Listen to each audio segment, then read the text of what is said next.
ಮುಂಜಾನೆಯ ಮಾತಿಗೆ ಎಲ್ಲರಿಗೂ ಸ್ವಾಗತ. ಇಂದಿನ ವಿಷಯ ಮನುಷ್ಯ ಪ್ರೇಮ. ದ್ವೇಷ ಹೋಗಲು ಏನು ಮಾಡಬೇಕು? ಹೃದಯದಲ್ಲಿ ದ್ವೇಷ ಇದ್ದರೆ ಅದು ಎಂದಿಗೂ ಸಮಾಧಾನ ತರುವುದಿಲ್ಲ. BP, ಮಧುಮೇಹ, ಪ್ಯಾರಲಿಸಿಸ್ ಮುಂತಾದ ರೋಗಗಳ ತಾಯಿಬೇರು ಅಂದರೆ ದ್ವೇಷ.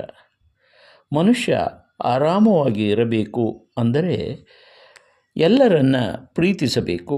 ಪ್ರೀತಿಸುವ ಹೃದಯ ಯಾವಾಗಲೂ ಆರೋಗ್ಯವಾಗಿರುತ್ತೆ. ದ್ವೇಷಿಸುವ ಹೃದಯ ಅನಾರೋಗ್ಯದಿಂದ ಕೂಡಿರುತ್ತೆ. ವೈದ್ಯರನ್ನು ಕೇಳಿ, ವಿಜ್ಞಾನಿಗಳನ್ನು ಕೇಳಿ, ಮನೋವಿಜ್ಞಾನಿಗಳನ್ನು ಕೇಳಿ ಇದೇ ಮಾತು ಹೇಳ್ತಾರೆ. ದ್ವೇಷ ಹೋಗಬೇಕು ಅಂದರೆ ಹೃದಯದಲ್ಲಿ ಪ್ರೇಮ ಬೆಳೆಸಿಕೊಳ್ಳಬೇಕು ಎಂದು. ಪತಂಜಲಿ ಮಹರ್ಷಿಗಳು ಹೇಳುತ್ತಾರೆ, ಮನುಷ್ಯನಲ್ಲಿ ಪ್ರೇಮ ತುಂಬಿದರೆ ಜಗತ್ತು ಹತ್ತಿರ ಆಗುತ್ತೆ, ದ್ವೇಷ ತುಂಬಿದರೆ ಜಗತ್ತು ದೂರವಾಗುತ್ತೆ.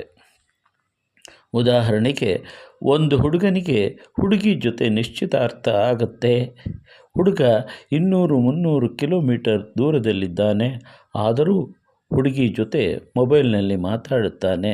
ದೂರದಲ್ಲಿದ್ದರೂ ಈ ಇಬ್ಬರು ಪ್ರೇಮಿಗಳು ಮೊಬೈಲ್ನಲ್ಲಿ ಮೆಲ್ಲಗೆ ಮಾತಾಡುತ್ತಾರೆ. ಆದರೆ ಜಗಳ ಆಡೋರನ್ನು ನೋಡಿ ಹತ್ತಿರ ಇದ್ದರೂ ಒದರಾಡುತ್ತಾರೆ. ಅಂದರೆ ಪ್ರೇಮ ಇದ್ದರೆ ಮೆಲ್ಲನೆ ಮಾತಾಡುತ್ತಾರೆ, ದ್ವೇಷ ಇದ್ದರೆ ಕೂಗಾಡುತ್ತಾರೆ. ಎಲ್ಲರೂ ಇದನ್ನೇ ಹೇಳಿದರು. ಸರ್ವಜ್ಞ ಹೇಳಿದ್ದು ಇದನ್ನೇ. ತನ್ನಂತೆ ಪರರ ಬಗೆದೊಡೆ ಕೈಲಾಸ ಭಿನ್ನಾಣವಕ್ಕು ಎಂದರು. ಎಲ್ಲರೂ ನನ್ನವರು ಎಂದು ತಿಳಿದುಕೊಳ್ಳಬೇಕು. ತನ್ನಂತೆ ತನ್ನ ಮಗಳಂತೆ ನೋಡಿದರೆ ಕೈಲಾಸ ಎನ್ನುತ್ತಾರೆ. ಈ ಭೂಮಿ ಯಾಕೆ ನರಕ ಆಗುತ್ತೆ ಎಂದರೆ ನಮಗೆ ಭೇದ ಬುದ್ಧಿ ಬಂದಿದೆ. ಮಹಾಭಾರತದಲ್ಲಿಯೂ ಧರ್ಮಕ್ಷೇತ್ರ ಕುರುಕ್ಷೇತ್ರ ಯಾಕಾಯಿತು? ಪಾಂಡವರ ಮಕ್ಕಳು ಬೇರೆ, ತನ್ನ ಮಕ್ಕಳು ಬೇರೆ ಎಂದುಕೊಂಡಿದ್ದಕ್ಕೆ, ಅಣ್ಣನ ಮಕ್ಕಳು ಬೇರೆ, ತನ್ನ ಮಕ್ಕಳು ಬೇರೆ ಎಂದುಕೊಂಡಿದ್ದಕ್ಕೆ ಕುರುಕ್ಷೇತ್ರ ಆಯಿತು. ಅವರು ತನ್ನ ಮಕ್ಕಳಂತೆ ಅಂತ ತಿಳಿದುಕೊಂಡಿದ್ದರೆ ಮಹಾಭಾರತವೇ ಆಗುತ್ತಿರಲಿಲ್ಲ. ಈಗಲೂ ಹಾಗೆಯೇ ಸೊಸೆ ಬೇರೆ, ಮಗಳು ಬೇರೆ ಅಂದುಕೊಂಡಿದ್ದಕ್ಕೆ ಮನೆಗಳು ಒಡೆದಿವೆ. ಎರಡೂ ಒಂದೇ ಅಂದುಕೊಂಡಿದ್ದರೆ ಮನೆ ಯಾಕೆ ಒಡೆಯುತ್ತಿತ್ತು?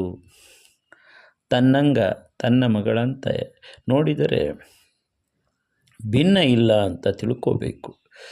ಪ್ರೇಮ ಇದ್ದರೆ ಎಲ್ಲ ಮನೆಗಳು ಕೂಡುತ್ತವೆ, ದ್ವೇಷ ಇದ್ದರೆ ಮನೆಗಳು ಒಡೆಯುತ್ತವೆ. ಮನುಷ್ಯ ಪ್ರೇಮದಿಂದ ಬದುಕಬೇಕು. ನಾವು ಪ್ರೇಮ ಮಾಡ್ತೀವಿ ನಿಜ, ಆದರೆ ನಾವು ನಿರೀಕ್ಷೆ ಇಟ್ಟುಕೊಂಡು ಪ್ರೇಮ ಮಾಡ್ತೇವೆ. ನಿಸರ್ಗದಲ್ಲಿ ಎಲ್ಲ ಪ್ರಾಣಿ ಪಕ್ಷಿಗಳು ಒಂದಾಗಿವೆ. ನಮ್ಮ ಕೊಟ್ಟಿಗೆಯಲ್ಲಿ ಎಮ್ಮೆ, ಆಕಳು ಎಲ್ಲ ಕಡೆ ಒಂದೇ ಕಡೆ ಕಟ್ಟುತ್ತೇವೆ. ಅವು ಎಂದಾದರೂ ಗುದ್ದಾಡಿ ಕೋರ್ಟ್ ಕಚೇರಿಗೆ ಹೋಗಿದ್ದಾವೇನು? ಒಂದೇ ಕೊಠಡಿಯಲ್ಲಿ ಕಟ್ಟಿದ ಆಕಳ ಎಮ್ಮೆ ಬೇರೆಯಾಗಿಲ್ಲ. ಆದರೆ ನಾವುಗಳು ಅಣ್ಣ ತಮ್ಮಂದಿರು ಒಟ್ಟಾಗಿ ಹುಟ್ಟಿ ಬೇರೆ ಬೇರೆಯಾಗಿದ್ದೇವೆ. ಸಂಬಂಧಗಳನ್ನು ಕೆಡಿಸಿಕೊಂಡಿದ್ದೇವೆ. ನಿಸರ್ಗ ಸಂಬಂಧಗಳು ಕೆಡೋದಿಲ್ಲ. ಮನುಷ್ಯ ಸಂಬಂಧಗಳು ಯಾಕೆ ಕೆಡುತ್ತವೆ ಎಂದರೆ ನಾವು ಅನುಕೂಲ ಇದ್ದರೆ ಮಾತ್ರ ಪ್ರೀತಿ ಮಾಡುತ್ತೇವೆ. ಅನುಕೂಲ ತಪ್ಪಿದರೆ ನಮ್ಮ ಪ್ರೀತಿಯೂ ಕೆಡುತ್ತೆ. ನಾವು ಪ್ರೀತಿ ಮಾಡುವ ಹಾಗೆ ನಟನೆ ಮಾಡುತ್ತೇವೆ ಅಷ್ಟೇ. ಮುಗ್ಧ ಪ್ರೀತಿ ಇರಬೇಕು, ನಿರೀಕ್ಷೆ ಇಲ್ಲದ ಪ್ರೀತಿ ಇರಬೇಕು ಎನ್ನುವುದು ಹಿಂದಿನ ಮುಂಜಾನೆ ಮಾತಿನ ವಿಶೇಷ. ಕೇಳಿಸಿ ಸಮಾನ ಮನಸ್ಕರಿಗೆ ಇದನ್ನು ಕಳಿಸಿ. ನಮಸ್ತೆ.